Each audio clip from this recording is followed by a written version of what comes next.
Voilà, donc nous nous trouvons aujourd'hui spécialement face à un défi terrible par rapport donc à ce qui a été prophétisé par les prophètes de la Bible et spécialement par Jésus et l'apôtre Paul concernant la fin des temps. Pourquoi? Parce que Jésus a dit qu'il y aurait une apostasie qui arriverait. Donc, beaucoup de chrétiens, des multitudes de chrétiens, donc, vivraient une apostasie, un départ, apostasis, qui veut dire un éloignement, donc, de la vérité qui a été au départ de l'Église chrétienne. Et spécialement, donc, ce soir, nous allons voir un veau d'or moderne pour aujourd'hui. Nous avons tous entendu parler de l'histoire du veau d'or avec Moïse au pied du Sinaï qui a brisé les tables de la loi qu'il avait reçues de Dieu lorsque le peuple d'Israël donc s'est mis à foirer, s'est mis donc nu à imiter l'Égypte et donc à danser autour d'un veau en or. Aujourd'hui, nous avons un veau d'or moderne. Ce veau d'or moderne s'appelle spécifiquement ce livre-là. Une vie, une passion, une destinée.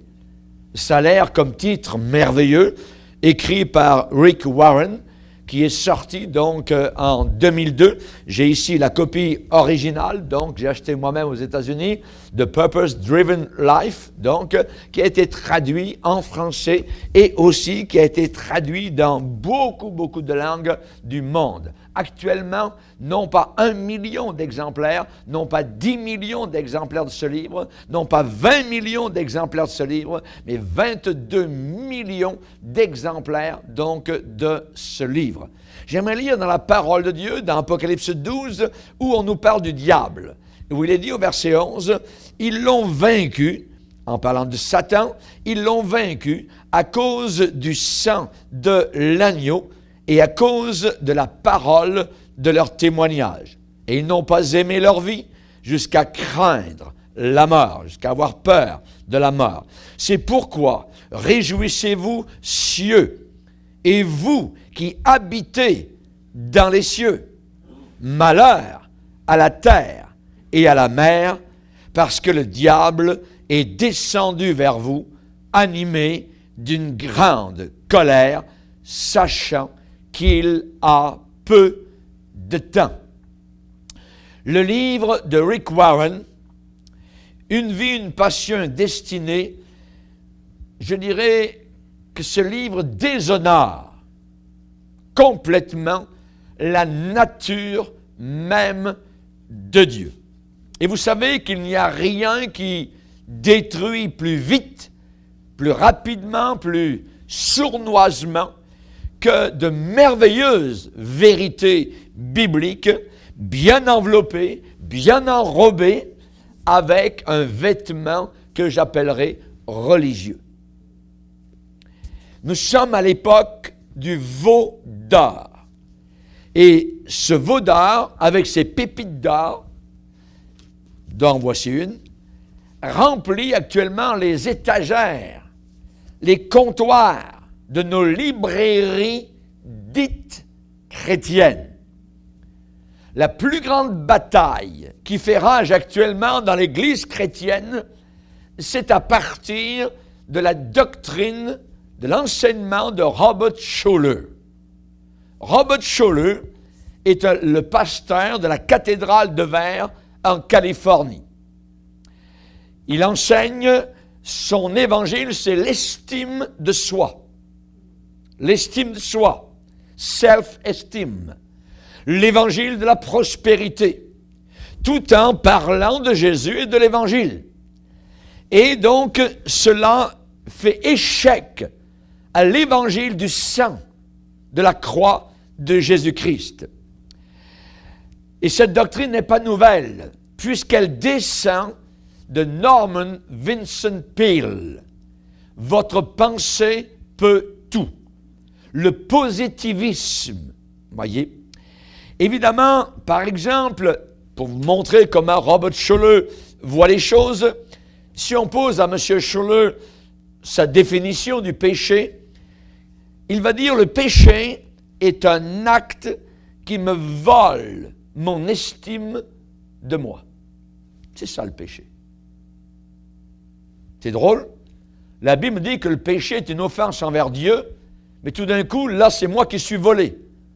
Le péché a volé mon estime de moi-même. Qu'est-ce qui arrive actuellement sur la scène religieuse, évangélique?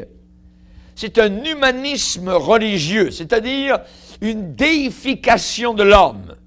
L'homme monte à la hauteur de Dieu. C'est le vieux mensonge de la Genèse, où le diable avait dit à Adam et Ève, vous serez comme Dieu. Vous serez comme Dieu. Donc aujourd'hui, c'est l'homme que l'on veut élever à la hauteur de Dieu, et en même temps, on veut faire descendre Dieu au niveau du petit homme. Descendre Dieu au niveau des pensées humaines. Robert Schuller, par exemple, va dire « Une personne est en enfer quand elle a perdu l'estime d'elle-même. » Vous vous rendez compte? Des millions de personnes l'écoutent chaque semaine. Ces émissions font le tour de la terre jusqu'en Russie. Tous ces noms, évidemment, amènent, je dirais, la pensée positive que nous entendons dans le monde et qui est reliée au nouvel âge. C'est une invasion de l'Église évangélique chrétienne par les adeptes du nouvel âge. C'est Satan, littéralement, qui entre à l'intérieur de l'Église de Dieu. Et nous avons donc produit actuellement, depuis quelques années, ce qu'on appelle des églises amicales au péché et aux pécheurs. Sinner friendly. Les églises amicales au péché et aux pécheurs. Et tous ces gens, donc ces dominateurs, ces pasteurs, sont presque arrivés à complètement dominer l'Église américaine, l'Église canadienne, et ils se répandent actuellement dans le monde entier via satellite, via Internet, leurs livres, leurs CD, leurs enseignements, leurs séminaires. Et le Québec n'est pas exclu. La France n'est pas exclue. L'Afrique francophone et anglophone n'est pas exclue de tous ces gens-là, cette invasion. Mélangée à cette tendance religieuse, la musique contemporaine très forte, soul music, du rock au pop, au hip-hop, parce que c'est le style de musique qui existe dans ces églises sinner-friendly, et tout le monde est content. Ça plaît aux foules, ça plaît aux multitudes. Et ça plaît évidemment aux prédicateurs qui veulent ces foules à tout prix. Ils veulent des foules, à n'importe quel prix. Non pas au prix de ce que l'Évangile demande, à leur prix eux-mêmes qu'ils ont descendu. Dites-nous des choses flatteuses. Ce n'est pas nouveau, Ésaïe chapitre 30. Attention à l'émotion religieuse. L'émotion religieuse d'une âme qui n'est pas sauvée. Une âme qui n'est pas sauvée peut être très sensibilisée par ses émotions, même religieuses. Et je dirais, une âme qui est perdue va avoir comme émotion religieuse presque, je dirais, ou exactement la même chose qu'une émotion qui vient vraiment du domaine de l'Esprit de Dieu.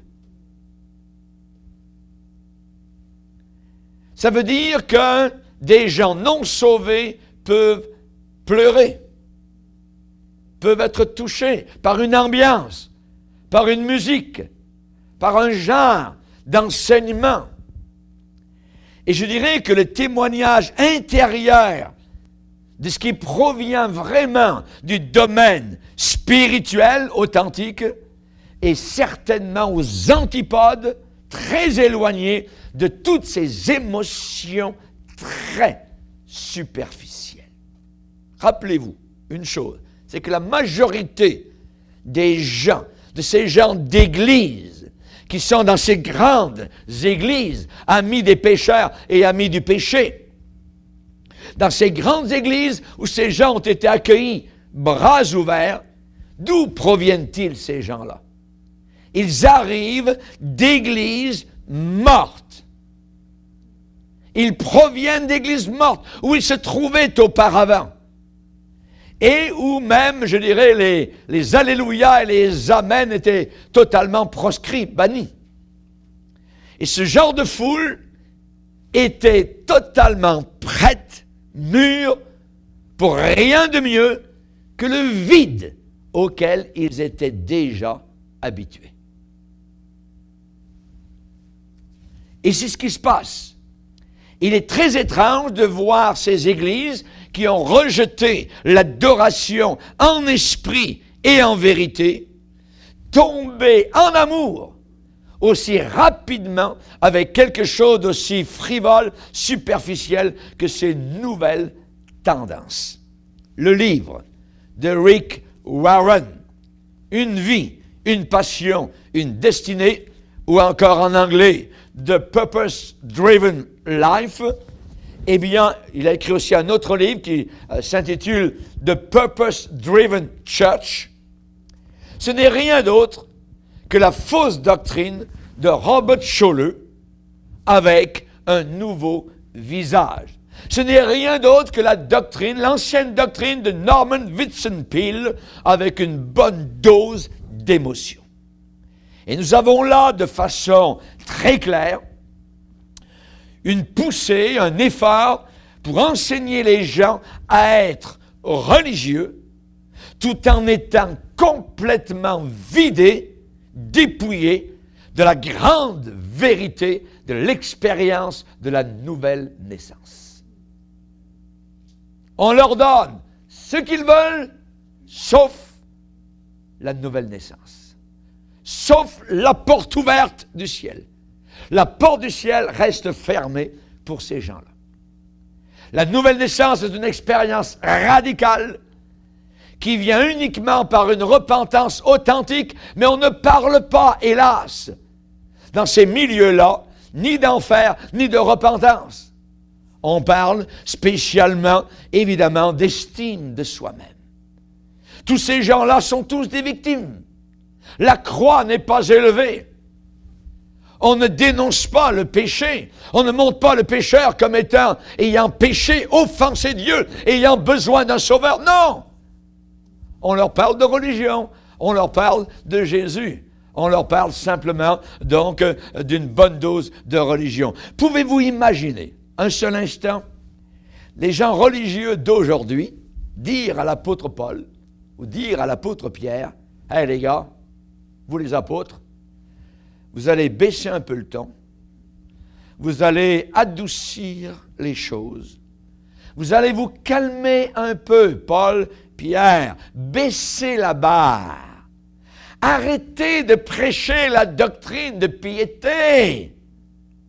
Arrêtez de prêcher la séparation avec le monde, la sanctification sans laquelle vous dites que personne ne verra Dieu. » Imaginez cette foule d'aujourd'hui de dire, « Hey, Pierre, Paul, nous sommes arrivés, nous, au 21e siècle, il faut que l'on fasse en sorte que ces pécheurs se sentent confortables au milieu de nous. » Rick Warren, à son église en Californie, à Saddleback. Bill Hybels, à son église à Chicago. Je l'ai visité moi-même lorsque j'ai prêché dans la ville de Chicago. Imaginez ces gars-là, aujourd'hui, ils diraient à l'apôtre Paul, à l'apôtre Pierre, à l'apôtre Jean, ne parlez pas de nouvelle naissance, ne parlez pas de repentance, ne parlez pas du précieux sang de Jésus-Christ. Surtout pas, ne nous parlez pas de l'enfer éternel. Voyons donc, les gars. Ne savez-vous pas que vous allez offenser ces pauvres pécheurs, ces juifs religieux et ces goïms, ces gentils qui sont des païens? Vous ne pourrez plus ensuite les atteindre. Vous allez les faire reculer si vous prêchez la repentance, qu'ils sont des pécheurs, qu'ils doivent venir au pied de la croix et que c'est uniquement le sang de Jésus-Christ qui les lave. La Bible dit, le diable est descendu vers vous, animé d'une grande colère, sachant qu'il a peu de temps. C'est le séducteur le plus rusé, le plus rusé. Satan, actuellement, est en train de monter le plus grand spectacle, le plus grand show de religion depuis les jours où l'Église catholique romaine a dominé sur les foules. Et l'image parfaite de ce nouveau modèle d'Église est présentée par M. Rick Warren, Bill Hybels, Robert Schuller et la clique. Il y en a beaucoup d'autres. C'est la même sorte de religion, je dirais, avec une vitrine de piété, d'excitation, que ce que le peuple d'Israël voulait avoir quand ils sont sortis du pays d'Égypte. Rappelez-vous, dans l'Exode, Aaron et les chefs religieux ont été poussés à produire cette nouvelle sorte de religion. Alors que Moïse n'était pas là dans le camp, mais qu'il était en train de rencontrer Dieu là-haut, sur la montagne du Sinaï. Il se passait autre chose à l'intérieur de l'Église du désert.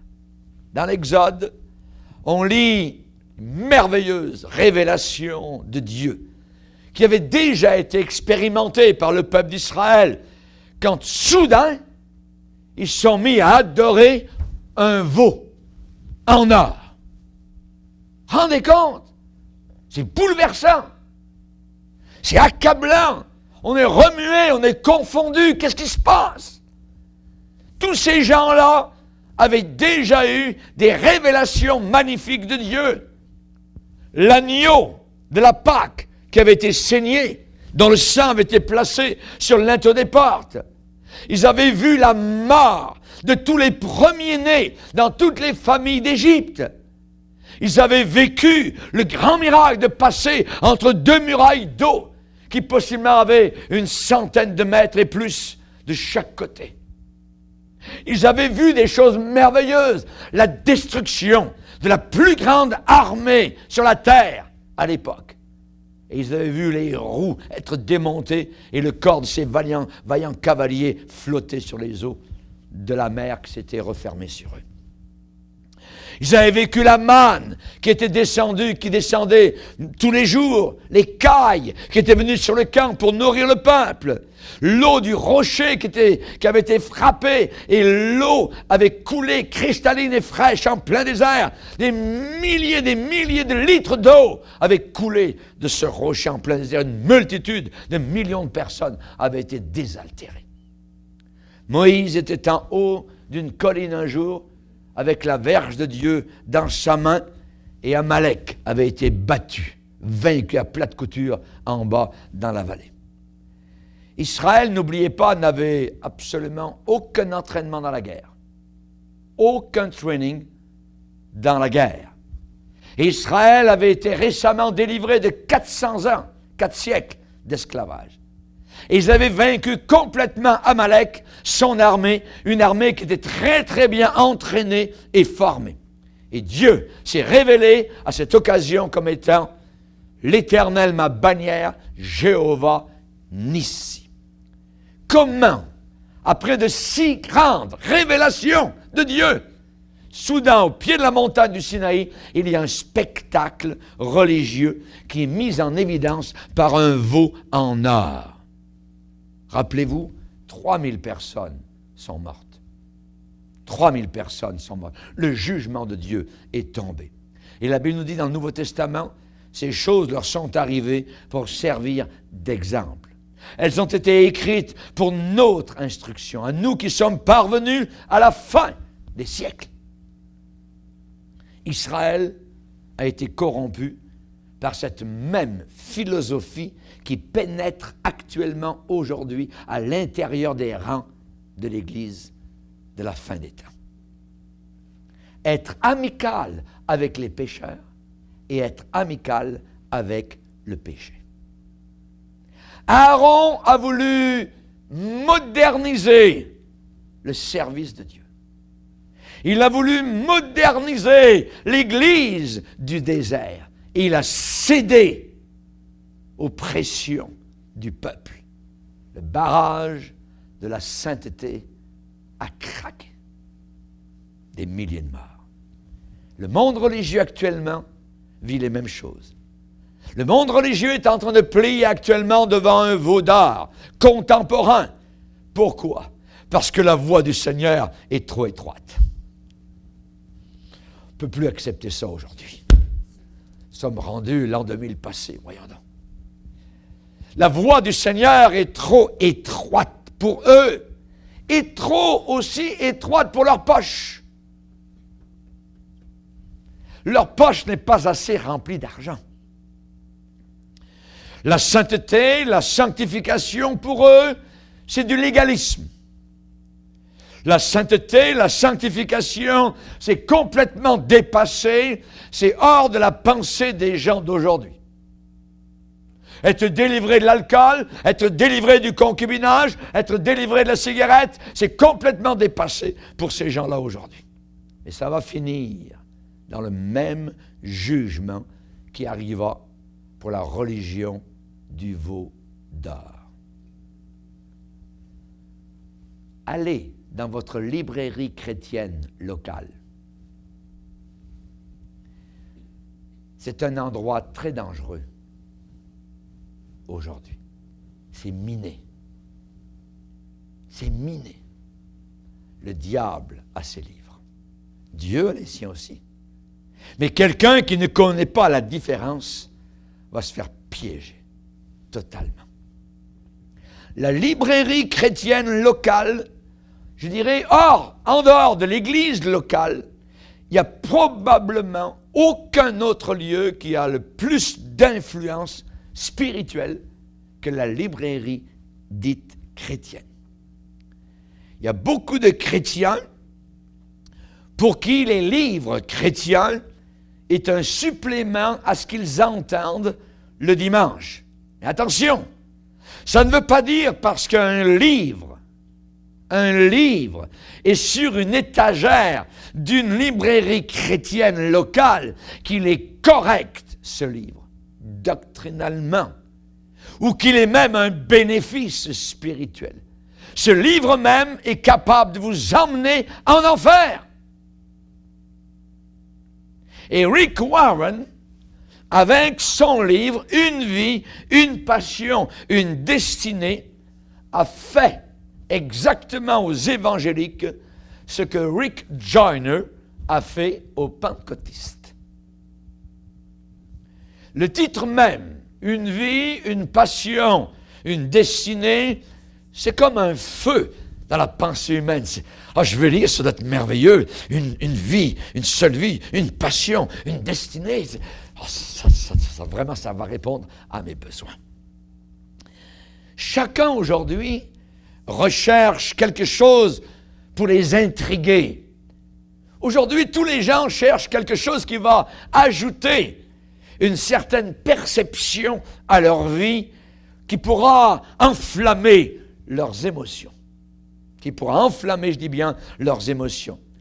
Évidemment, je vais vous dire entre parenthèses, qu'une vie crucifiée avec Christ peut produire cela.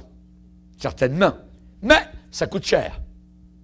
Et on n'est pas prêt à payer le prix aujourd'hui. Alors, on va baisser le prix. Vous rappelez l'histoire dans Luc 16 du serviteur qui, son maître l'a fait rendre compte, et c'était un homme qui dilapidait les biens du maître, et il a vu qu'un jour, ça serait coup de pied au derrière et qu'il serait jeté dehors. Alors, il est allé voir tous les créanciers, et il leur a dit, « Hey, combien tu dois? » « Ah ben, je dois 20 barils de vin. » « Bon, Marc, 10. Toi, tu dois combien? »« Ah, moi, je dois 500 kilos de blé. » « Marc, 250. » Aujourd'hui, c'est ça. Ces pasteurs baissent le prix. Ils ne veulent pas que les gens... Et ça, certainement, si vous allez dans une église, on ne vous demande rien du tout. On ne vous demande même pas de changer de vie. On ne vous demande même pas de quitter votre vice. Vous êtes assis, vous chantez, vous louez, vous rockez, tout ça. Et la communion, vous donnez la nourriture à des milliers de personnes. Vous lisez des livres chrétiens, vous avez votre Bible, tout ça. Et pendant tout ce temps-là, vous allez en enfer. Dans la direction de l'enfer. La séduction. Satan, très rusé. Ça coûte cher de vivre une vie crucifiée avec Christ. Payer le plein prix. La personne qui vient à Jésus-Christ, normalement, abandonne tout contrôle de sa vie personnelle. C'est ce que le Seigneur demande. Le moment où vous êtes sauvé, c'est lui qui est le maître. C'est lui qui est le boss. C'est lui qui dirige. C'est lui qui est le patron. Et vous abandonnez complètement tout contrôle sur votre vie personnelle. La personne qui vient à Christ abandonne tout droit de choisir. La personne choisit Christ, quoi qu'il arrive. Pour la mort, pour la vie, et autant on emporte le vent, si le vent doit en emporter. C'est pas grave. Ma vie est sauvée et je veux cheminer jusqu'au bout avec mon Seigneur. Jésus l'a bien dit. Si quelqu'un veut me suivre, alors il faut qu'il paye le prix. Il faut qu'il se charge de sa croix chaque jour, qu'il vive une vie crucifiée et qu'il me suive. Si quelqu'un veut garder sa vie pour lui-même, il va la perdre. Et c'est ce qui arrive dans ces églises-là. Ils gardent leur vie. Ah, ils sont religieux, ils parlent de Dieu, connaissent des cantiques, tout ça. Mais ce ne sont pas des gens qui ont abandonné, qui ont livré leur vie à Jésus-Christ, tel que le Saint-Livre le demande depuis 2000 ans. Maintenant, Jésus-Christ ne peut pas vous remplir de son esprit jusqu'à ce que vous l'ayez fait maître de tous les compartiments de votre vie. Mais Rick Warren propose tout ce que je viens de vous dire dans une vie sandwich. Vous placez à l'intérieur ce que vous voulez bien choisir. Un peu de moutarde, un peu de salade, qu'est-ce que vous voulez, tout ça. Vous choisissez le smorgue, je dirais, religieux que vous désirez. Faites vos choix. Et dans son livre, il y a 9 différentes approches pour réaliser pleinement votre destinée. Rick Warren se sert d'un autre livre qu'il va citer à l'intérieur du sien, se sert du livre de Gary Thomas intitulé « Les sentiers sacrés ». Et Gary Thomas est un leader dans le Nouvel Âge. Il est cité à la page 110. C'est une hérésie. Ces grands ministères ne vivent que par leurs imaginations. Robert Schuller, Rick Warren, Bill Hybels sont en train actuellement de prendre et de saisir les gens d'Église comme une tempête, comme une immense bourrasque. Et toute leur fondation à ces gens-là, elle est révélée dans ce livre, la Bible, comme étant fausse. Ce livre est au-dessus de ce livre. Et nous allons voir au travers de l'étude comment ce livre a fait ça. C'est placé au-dessus de la Bible. L'apôtre Paul donne une description de toutes ces masses de gens, et je dirais sa description leur va très bien. Romains 1er chapitre, versets 19 à 22, égarés dans leurs pensées. Ils sont égarés dans leurs pensées. Ça veut dire qu'ils ont des imaginations vaines. Des imaginations vaines. Paul va dire leur cœur sans intelligence. Foolish heart. Leur cœur insensé, leur cœur sans intelligence a été plongé dans les ténèbres, dans de l'encre noire. L'apôtre Paul les appelle fous. À cause de quoi? Il le dit. À cause de leur imagination humaine qui a permis de changer la révélation divine. Leurs imaginations humaines ont changé la révélation de Dieu. On va le lire, si vous voulez bien, dans Romains 1er chapitre, littéralement dans le texte. Romains 1er chapitre, verset 22, se vantant d'être sages, ils sont devenus fous et ils ont changé la gloire de Dieu la gloire du Dieu incorruptible en image, en imagination, représentant l'homme corruptible. Voyez, c'est la gloire de l'homme aujourd'hui. Et au verset 24, c'est pourquoi Dieu les a livrés à l'impureté selon les convoitises de leur cœur, en sorte qu'ils déshonorent eux-mêmes leur propre corps, eux qui ont changé, notez bien, eux qui ont changé, c'est ce qui arrive, eux qui ont changé la vérité de Dieu en mensonge et qui ont adoré et servi la créature au lieu du Créateur. On appelle cela l'humanisme religieux. C'est l'homme qui a pris la place de Dieu. C'est le livre de l'homme qui a pris la place du livre de Dieu. Tout ce que vous avez à faire aujourd'hui, c'est de regarder cette masse de gens religieux et de suivre là où tout cela conduit. La perdition. Et l'image est très, très laide. Très, très laide. C'est une scène très obscure, très sombre. Ils ont changé la vérité de Dieu en mensonge. Et c'est ce que Rick Warren, c'est ce que Robert Schuller, c'est ce que Benny Hinn, c'est ce que Kenneth Hagin, c'est ce que tous ces gens-là sont en train de faire. Bill Hybels. L'apôtre Paul les a appelés fous. N'oubliez jamais que le catholicisme a toujours été dirigé par des idées imaginatives. Leurs imaginations. Le catholicisme a toujours été dirigé par des idées insensées, des idées folles, des idées fausses, des idées sauvages depuis son départ, dans les années 300. Comment, dans les années 300, Constantin, l'empereur romain, a vu dans une vision, supposément, son armée romaine victorieuse sous la bannière de la croix. C'est ça qu'il a vu. Mais quelqu'un qui a un tant soit peu de bon sens et qui ne croit même pas à la vérité de la Bible pourrait convaincre n'importe qui que la croix de Jésus-Christ n'a jamais été révélée et utilisée pour massacrer une autre armée romaine. Une armée romaine va vaincre une autre armée romaine à cause de la croix de Jésus. Complètement insensé. Et l'Église catholique a commencé là, avec Constantin. Une armée romaine était aussi méchante que l'autre armée, tandis que les empereurs de Rome se battaient pour avoir le contrôle sur la ville païenne de Rome.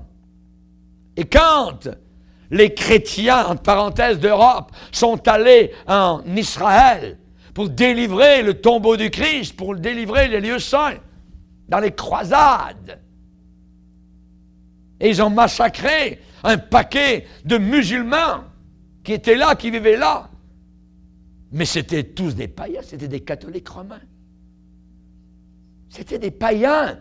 Ils sont allés tuer au nom du Christ des gens qui vivaient en Israël. Toute la structure du catholicisme romain est enracinée dans des imaginations.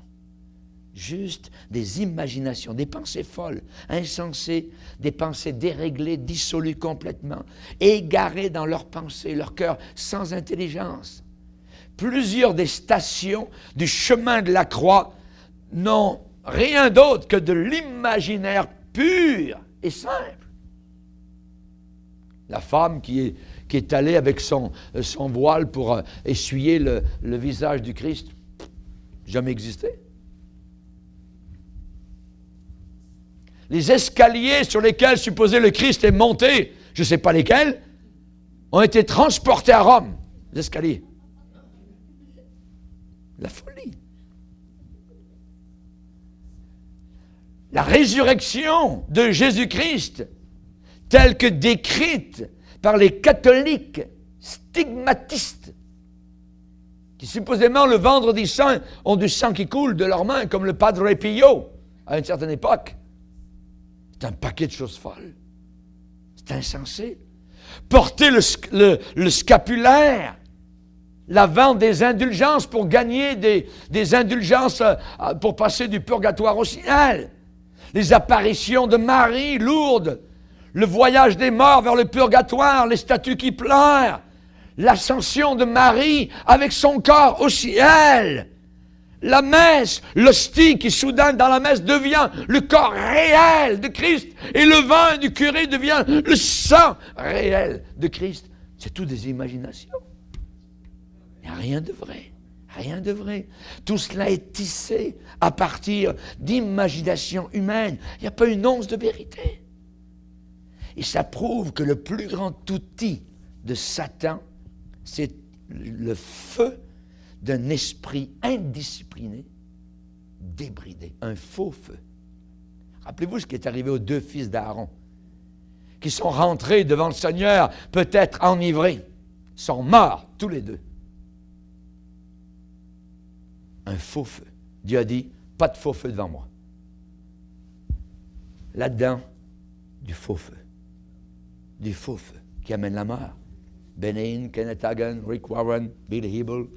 L'esprit de l'Antichrist est déjà actuellement en train d'effilocher, de découdre les esprits, les pensées, les imaginations. Il y en a un évêque anglais d'Angleterre qui a écrit un livre, le révérend Wright. Et il a dit que nous n'avons pas bien compris l'apôtre Paul. Il faut revoir l'apôtre Paul. Il faut faire des bonnes œuvres pour aller au ciel. Il veut qu'on revienne au catholicisme. L'esprit de l'Antéchrist est en train de découdre les pensées, les imaginations de millions de gens qui autrefois ont été d'authentiques croyants pour remplacer tout ça avec des plans, des desseins bien concoctés, bien réfléchis, bien préparés, bien travaillés, qui font en sorte que l'imagination des gens va s'enflammer d'émotions. Et s'il y a une chose que l'Église catholique nous a enseignée quand nous y étions, c'est les émotions, l'émotivité. On ne peut pas aller vers Dieu comme ça, il faut passer par la maman. C'est un exemple, mais il y a beaucoup d'exemples comme cela. J'aimerais vous dire ce soir, vous n'avez encore rien vu. Vous n'avez encore rien vu. Attendez l'accomplissement d'Apocalypse 13. Lisez avec moi. Apocalypse 13, verset 12. On nous parle d'une autre bête. On nous parle d'un faux prophète. Et ça dit que cette bête exerçait toute l'autorité de la première bête en sa présence, et elle faisait que la terre et ses habitants adoraient la première bête, c'est-à-dire l'Antéchrist, dont la blessure mortelle avait été guérie. Regardez bien, cette bête opérait de grands prodiges, miracles, même jusqu'à faire descendre du feu du ciel sur la terre, à la vue des hommes. Et elle séduisait les habitants de la terre par les prodiges qui lui étaient donnés d'opérer en présence de la bête. Ces gens-là, ces foules qui veulent des miracles, le diable va leur en donner. Jésus nous a parlé de la venue de l'Antéchrist, nous a parlé des choses, des événements qu'il va réaliser. L'Antéchrist va réaliser des événements paranormaux qui va pousser l'imagination des gens de la planète Terre à de nouveaux sommets jamais atteints auparavant. Un homme capable de faire descendre le feu du ciel à la vue de toutes les caméras du monde entier. Du feu tombant du ciel.